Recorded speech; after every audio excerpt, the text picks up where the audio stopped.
on. I'll go back to Katie. Let's get off me and that. Well, because, I think it's interesting to all of us of what news is and how news has changed over the years. I mean, even from when you first started the Today Show, which was very news-based in many ways, and what people expect from news. Was that a surprise to you? Because people don't realize, Katie started out as a hard news reporter. That was her training and her roots.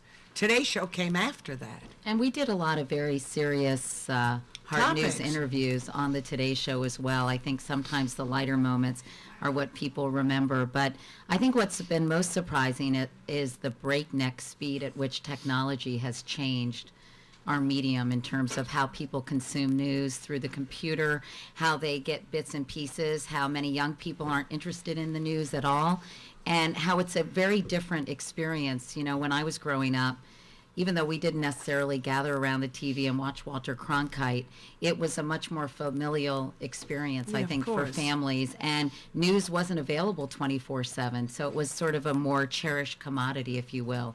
And now there's so much of it everywhere, whether it's internet with blogs or various websites, and then with 24-hour cable. The audience has gotten much more fragmented than it used to be, and it's really changing in a way that I think is almost confusing to people in the business in terms of how to make the best transition between television, if you really need to the internet, which some people think will be sort of the overwhelming source of news in as little as 10 years. Yeah, no, Scary. it's scary, and as Katie had said, it's an enormous challenge for people in it to find out how to reach that audience. But it's doable. Some people forget the evening newscasts have over 6 million people watching every night, each one.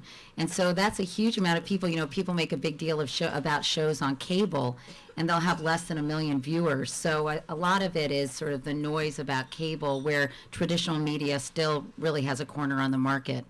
Natalie, the producer, is powwowing with Joan. In my ear. But I want to tell you something. In case you can't see what's going on here. I want to tell you something interesting, though. We just came back from a WOR trip, and some people who traveled with us are here. And some of the people on the trip came from the internet, listening online. A woman who married a guy who has a restaurant in Athens, Greece, she came. A young woman who's a doctor in Dublin heard it online. She and her mom came. And we never had that experience before. It's amazing, where people are isn't it? getting their information from. My husband walks around with an iPod. I mean, I can't believe That is a visual in itself. That is a visual. The dog in hand and the iPod. By the way, I want to thank our friends at Pompeii and Olive Oil, who were the people who took us to Rome, for the goodie bags right at your table, full of olive oil and fabulous. Natalie has an vinegar. issue, Joan. Yeah. Spain. Yeah, Spain. I'm so sorry. Where did I say? Rome. Oh, But I can said understand that. We're talking olive oil. Spain. And one of our great clients is here. He can wave. He looks really good. It's all that olive oil. We're going to take a quick break. We'll be back after this from Sardi's.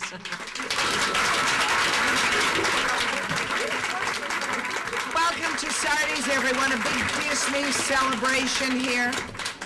We are celebrating The Little Mermaid, and we have a lot of beautiful little mermaids in the audience. We have two gorgeous young women behind us who this is their first Broadway experience.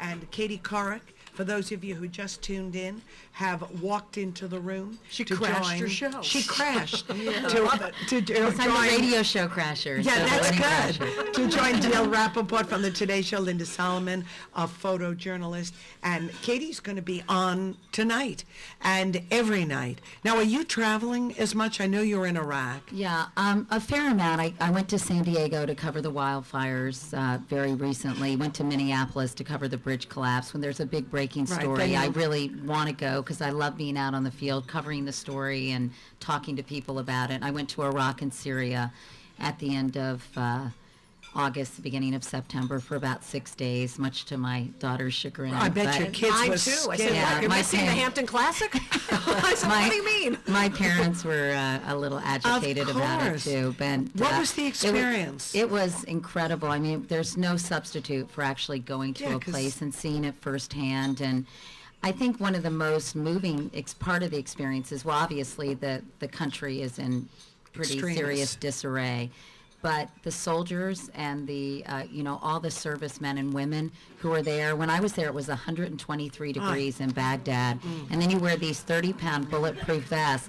And every time I thought I was going to faint from heat exhaustion, I would look at them. They have 60 pounds of weight they're carrying.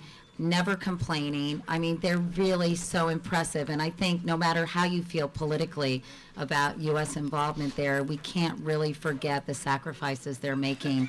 And they're really extraordinary young men and women. Of course.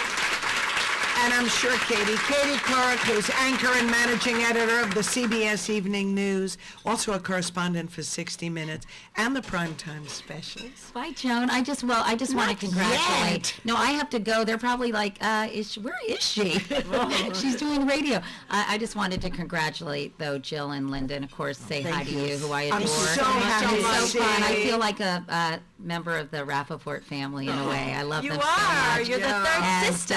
they're so much fun, as you know, Joan. If you're in a bad mood or feeling glum, you call Jill up, and after she talks about herself for about 15 minutes, I know, no, wait. I'm always like, Jill, I called you about my problem. She's like, oh, you have this problem? I know. Listen to my problem. Or, here's my favorite Rappaport. Do I look fat? I haven't thought about it. Turn around. You look a little fat. What? No, but they're a great family, and I love them so You know much, what? and I'm so proud. So Mazal Tov. Thank you. Katie Couric, watch her tonight. Look at her. Hi. This is, Katie. Thank you, Katie. This, Katie, thank you you. are Can looking we give good, Katie our honey. book? No, I'll get another one. Don't worry. I'll buy one. She'll buy one, honey. Can you come to...